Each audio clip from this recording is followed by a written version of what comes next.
रशियाने युक्रेनवर हल्ला केला म्हणून रशिया विलन आहे, हे सगळं म्हणतात. पण खरं कारण नाटो आहे, तेल आहे की पुटिनची महत्वाकांक्षा? सत्य तिन्ही बाजूंनी समजून घेण्याचा प्रयत्न करूया. नमस्कार मित्रांनो, तुम्ही पाहताय जगात काय चाललंय. 1991 सोव्हिएट युनियन कोसळलं, रशिया कमकुवत झाला. त्यावेळी अमेरिकेने एक वचन दिलं, नाटो पूर्वेकडे वाढणार नाही. पण पुढे काय झालं?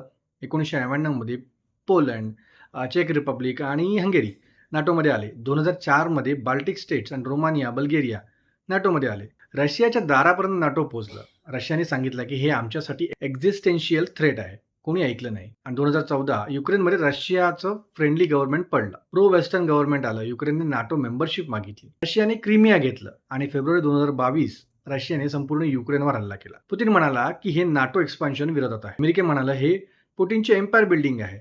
आता खरं कोण? तर दोन्ही बाजूचं थोडं खरं आहे. रशियाने निर्दोष सिव्हिलियन्सवर बॉम्ब टाकले, हे अक्षम्य आहे. पण सीआयएचे माजी डायरेक्टर बिल बर्न्स यांनी 2008 मध्येच लिहिलं होतं की युक्रेन नाटोमध्ये गेलं तर रशियासाठी ब्राईट रेड लाईन आहे. जॉर्ज कॅनन अमेरिकेचे ग्रेटेस्ट फॉरेन पॉलिसी स्ट्रॅटेजिस्ट आहेत. त्यांनी देखील 1998 मध्ये सांगितलंय की नाटो एक्सपान्शन हे ट्रॅजिक मिस्टेक आहे. रशिया रिॲक्ट करेल. हेनरी किसिंजरने सांगितलं होतं की युक्रेन नाटोमध्ये जाऊ नये. हे सगळं अमेरिकन एक्सपर्ट्स होते, रशियन नाही. पण कोणी ऐकलं नव्हतं. थोडक्यात पुटिनने युद्ध सुरू केलं.